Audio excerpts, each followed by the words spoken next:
Hey, thanks for joining me for the first official episode of Military to Mainstream, a podcast that's going to cover a wide range of topics that are related to military transition, including career development, entrepreneurship, leadership, personal finance, and mental health. We're going to feature interviews with veterans who have successfully transitioned from the military to a civilian life and offer valuable insights, advice, and resources to help other veterans make the most of their transition. So first and foremost, I'm going to introduce myself. Who am I? My name's Ricardo. I am a 11-year Marine Corps veteran. I am a father. I am a son. I am a friend, and I am a human being. I've been blessed to have a very successful military transition because of the effort and grind I put in. To be honest with you, it's not easy, but however, it is possible to take advantage of all these benefits that are offered to us as military vets and make the most out of our life. So today we're just going to cover me and what I went through during my military transition and what I've learned from those experiences. And later on in the episodes, we will interview other veterans who have transitioned and share their stories.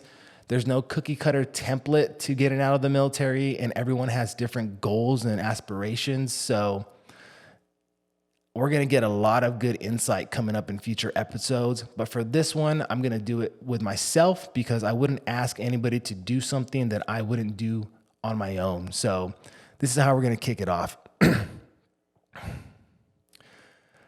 So first, I'm going to tell you a little bit about my military experience. So I joined the Marine Corps in 2006, right during the big wars of Afghanistan and Iraq. I was 18 years old, a high school dropout. I tried to join the military with a fake high school diploma, and it didn't work out. So I ended up having to get college credits and going through a lot of process just in the beginning to get in the military.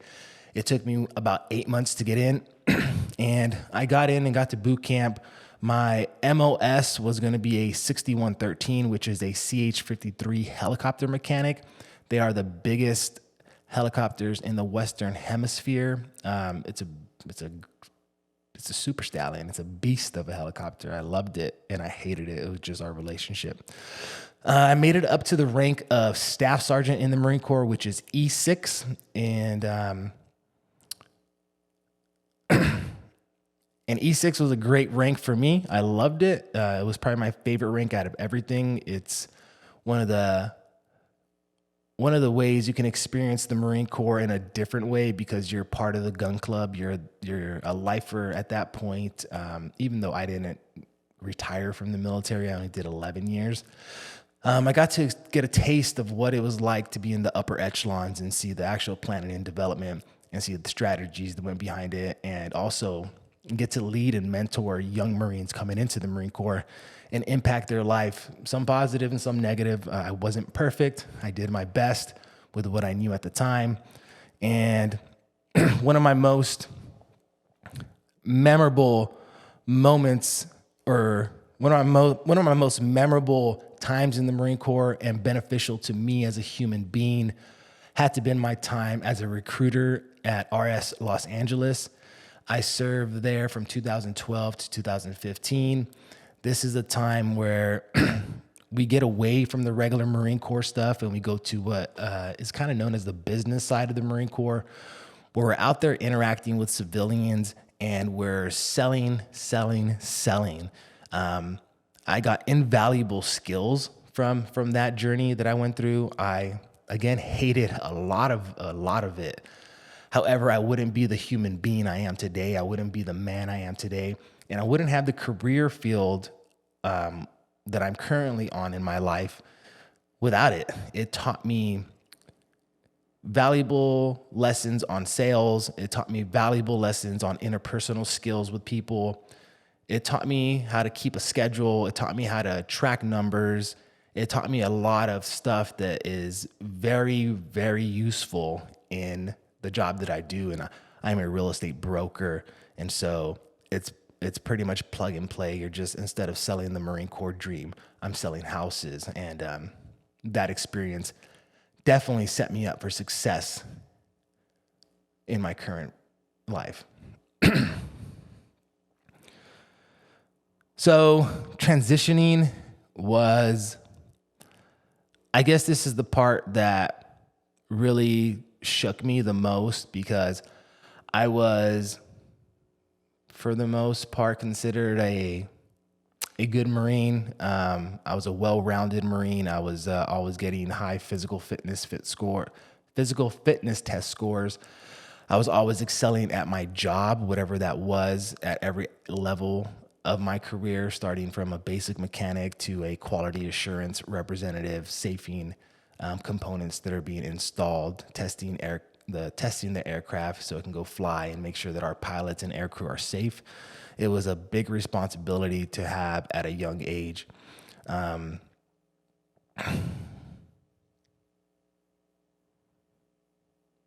The challenges that I had when I transitioned out of the military were that no one really knows what it's like to transition transition out of the military, and I'm talking about our leadership. Because if you think about it, our leadership has not transitioned out of the military, so they're probably the ones who are going to give you the least useful knowledge. I mean, they're going to tell you what they hear from other people. They're going to tell you what they expect themselves. And, you know, being a recruiter, I would tell young men and young women the same thing that I was being told, and the pipe dream that I was being fed, that it's going to be easy when you get out, that people are going to be offering you jobs, that colleges are going to want you, that life is going to be handed to you on a silver platter because you served your country. Now, is that the case? Kinda, because you have to work. There's a lot of documentation that has to go in place. There's a lot of effort on your own end to go into place, because no one is going to hold your hand when you're getting out of the military. No one is going to help you do any of these things. And it's up to you to really figure out what path you want to go down and do the research on there. So one of the biggest things that I try to voice to people who are getting out of the military or who have recently transitioned out of the military is to take advantage of the disability that is offered to you. Now, a lot of people, when I say this, instantly think that I'm talking about take advantage of the government. That is far from the truth. You have to put it into perspective of, you served your country, and whether you believe it or not, you have disabilities, whether it be mental or physical, that you probably sucked up for so long so that you can go on deployments, so that you could be a good Marine for me, or a military personnel, and not be a malingering, we called it malingering Marines. They were always at medical. I never wanted to be that way. So some advice that I got from one of my leaders was to go to medical as much as I could. And that advice from them was golden, because the last year in my military career, I was in a position where I had the luxury to go to medical a lot. And so my last year, I got 2 surgeries that I had been putting off for. My meniscus was probably torn in 2012, and I didn't get surgery on it to 2016, 2017. In boot camp, I got what I thought was a hernia, but it was like a vesicular swelling, something in my left testicle.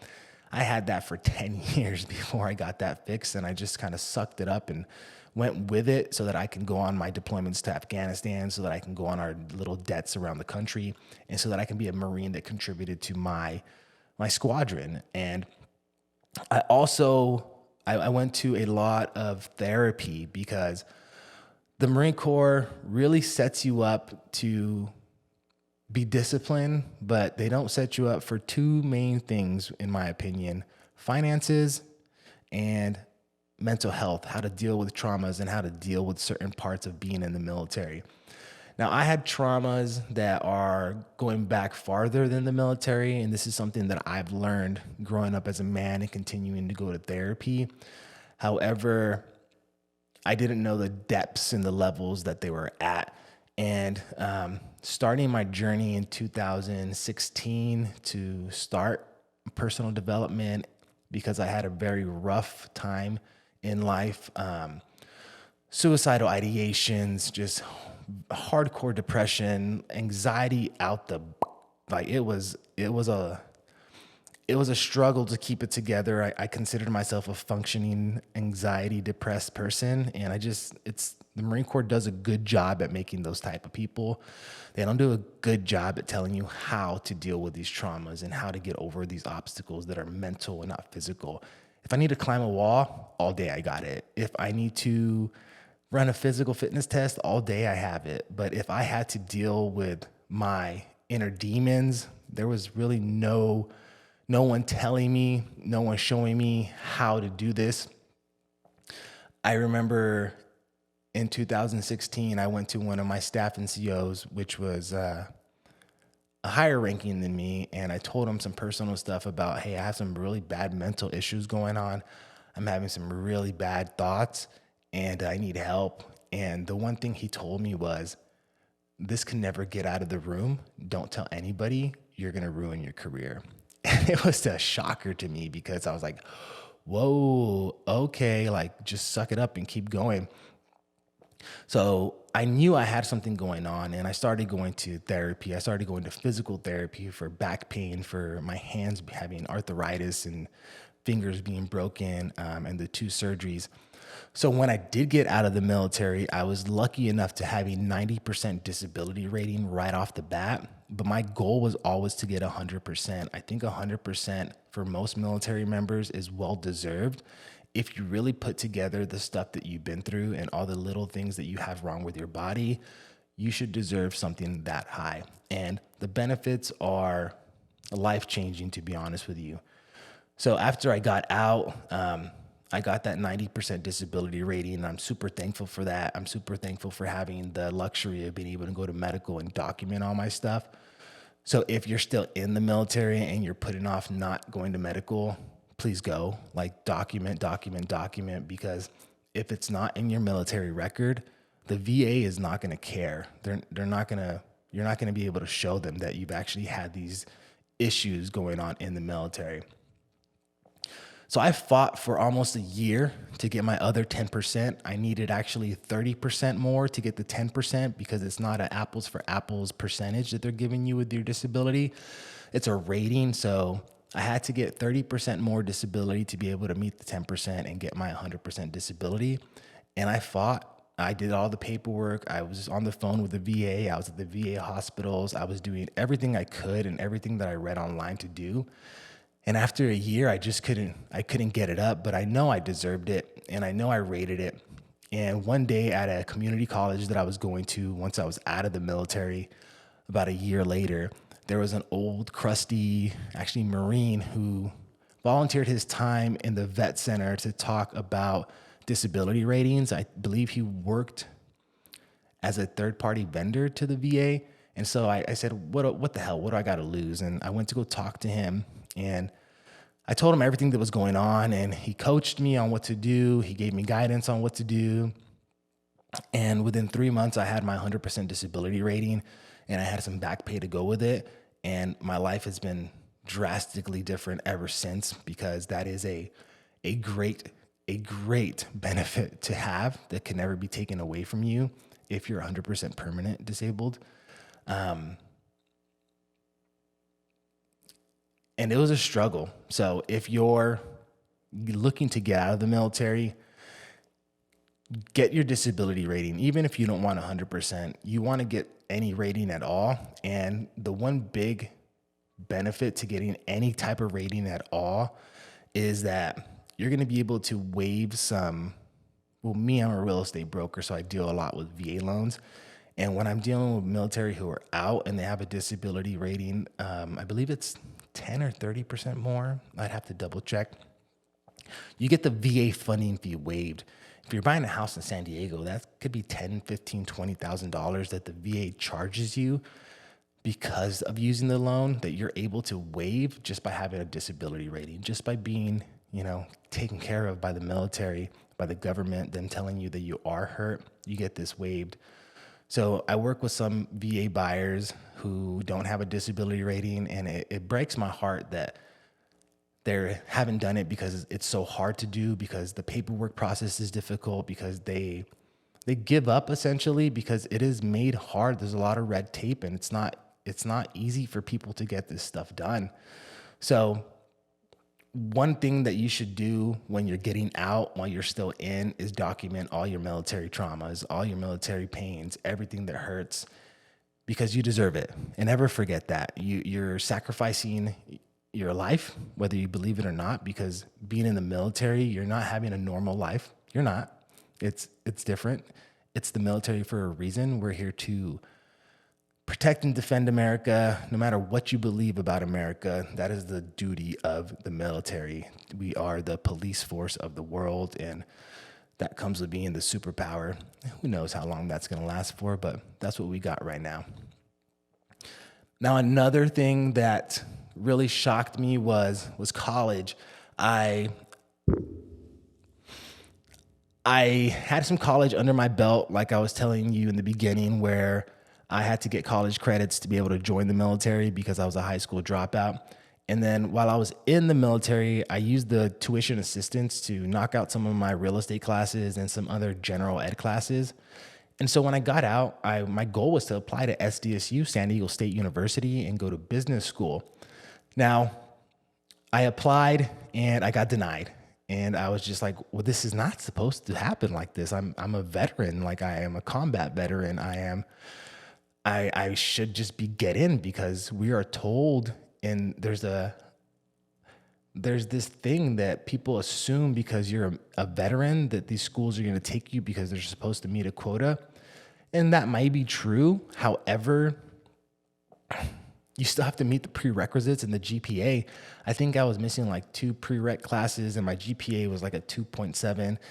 And so it really shook me, because I was like, man, my whole plan is messed up now. Like, now I have to wait a year, and I'm not going to be able to go to college right away. I'm going to be set back. This sucks, blah, blah, blah. But I just kept grinding. So I leveraged the several community colleges that were in the same network around San Diego County, and I got all my prereqs done and more. By the time the next admissions, what is it called? Admissions timeline, when you can apply to join again SDSU, I did, and I got in with flying colors. My GPA rose to like a 3.2 or 3.3. I met all my prerequisites, and I was a shoo-in for their quota if they needed it. And the benefit, why I wanted to do this, was because you get paid to go to school. You always hear about people complaining about college being expensive and having student loan debts afterwards. You get paid to go to school, and it's a beautiful thing. Depending on where you live, the BAH rate's going to change, but if you have the disability rating and if you're going to school, I was getting paid several $1,000s to go to school and work out and sell real estate when I had the time. And so I was able to live a very peaceful life for the most part, which I needed more than I knew because of all my mental health issues. And that's why I want to talk about documenting your stuff in the military medical wise, because being 100% disabled has given me the privilege to work with the VA at no cost. So everything's covered for me. My medicine, my therapy, my doctor's appointments, my dental, everything's covered for me. And without that, I would definitely be struggling, not only financially, but also mentally. I had so much trauma that was built up in me that I didn't really know how to work with. And it took me seeing several therapists to finally find one who was able to give me what I needed, not what I wanted to hear. And the process of working with the VA was a nightmare. I'll tell you that. They don't make anything easy for us veterans. They don't. It's weird. I've called the VA and been hung up on before. I wrote my congressman, or she was a congresswoman actually, to tell them about that and didn't get a response back. And this phone call was during a time in my life where I was like, hey, like I'm having some really negative thoughts and I need to talk to somebody right now. And they just wouldn't, they don't see, they see you as a checkbox, right? Like they just want to say they're doing things, but you have to really find someone who cares, find someone who's willing to work with you. And that goes into putting in effort. You can't ever give up. You deserve all these benefits. You rate all these benefits. You just have to put in the effort to document that stuff. And if you do that, you're going to have a more successful time when you transition out of the military. That's going to help set you up and your family up to be able to pursue whatever dreams you want to pursue in life, whether it be going to buy a farm and raising chickens and cows, whether you want to open a business, whether you want to just live off a disability in some other country like Puerto Rico or Dominican Republic or Thailand and just chill the rest of your days. Like having this stuff set up, having a plan when you transition is definitely going to help you more than you realize once you're out of the military, because no one's going to hold your hand. No one's going to come check on you, and you're doing it all on your own. So be cautious of that.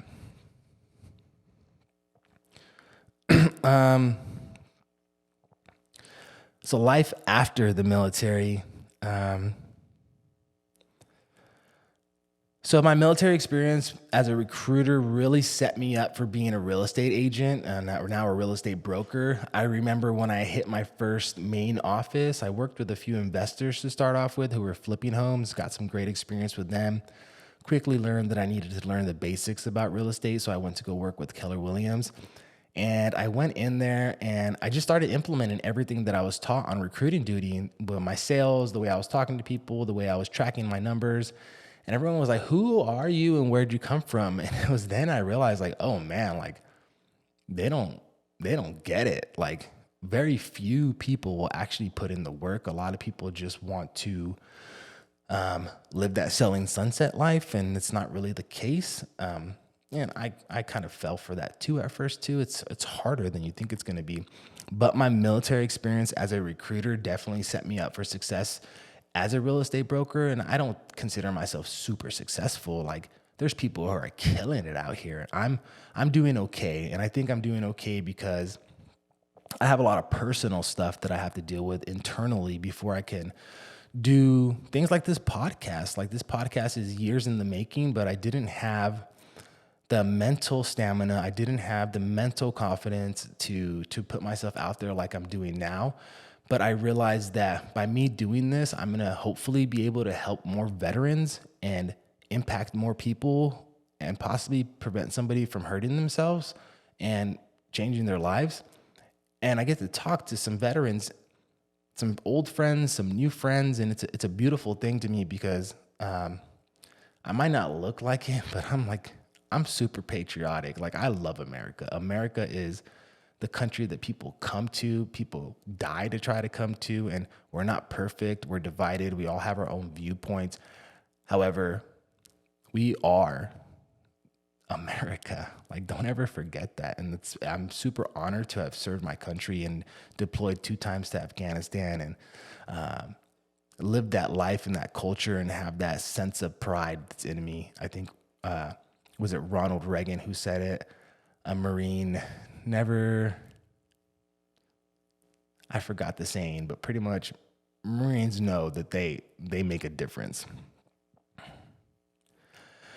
As far as personal achievements, professional after leaving the military, I opened my own brokerage, which was a beautiful thing. I graduated from San Diego State University business school, which was a great achievement for me being a high school dropout. I did everything that I think I said I was going to do and set out to do. However, it wasn't as easy and it wasn't as streamlined as I thought it was going to be, but it was super possible, and it can be possible for you too. You just have to kind of know where you want to go. You don't have to have a detailed plan, just a general direction. Know that you're going to have to put in the work. Know then that there's going to be a lot of obstacles to overcome, a lot of hurdles you're going to have to overcome.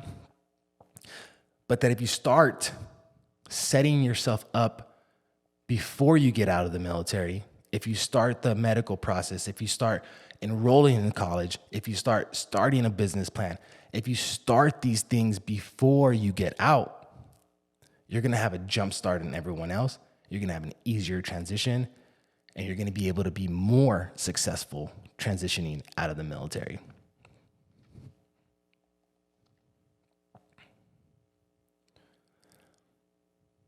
So what I want to do with the future is impact veterans. Like I mentioned, I'm a real estate broker. I love real estate. I don't really like the prospecting parts of real estate. I don't like always having to sell myself to use me as your realtor. I just don't. It's my sales method. Everyone has their sales method. I just educate. I just want to help, and the right people are going to find me. That makes me not as successful as I could be, but it also lets me sleep well at night, and I'm super okay with that. I'm able to provide for my family. I'm able to have a life that I'm super blessed and grateful to have. I don't need anything. Everything I do is pretty much extra if I want it, which I'm able to afford. And so by setting this life up for myself, now I get to help other military personnel, not only in real estate, but also in their life overall. I hope to make an impact with them. And my goal, my vision is that by interviewing more veterans, you're going to be able to get impacted by other people's stories as well. Because not everyone wants to be like me. I'm me, no one else can be me, and no one else can be you. But we can all learn from each other. We can all learn from each other's struggles. We can all learn from each other's successes, and we can be a community still once we're out of the military. Because there's nothing more lonely than having a brotherhood and a sisterhood where you're working 12, 14 hours every day to going to a place where no one really understands you, going to a place where there's no culture, there's no traditions, everyone's just working a 9-to-5 for a paycheck. Everyone's on their own journey. So my goal and my vision is just to impact veterans in a positive way, just to support veterans in a positive way, to give them the courage, to give them the experience that we all have all endured to be successful in whatever it is you want to be successful in. That's it. No one wants the same thing. Everyone wants generally to be financially stable, healthy, hopefully have a loving family and friends, but everything else is up to you. You could go, again, have a farm. You can go have a business. You can go live in a third world country and just live your life that way. But there's some simple, basic, fundamental things you need to do before you get out of the military to help set that life up for you. And I hope this podcast, Military to Mainstream, is able to spark a fire in you, is able to help you just a little bit to achieve what you want to achieve in your life.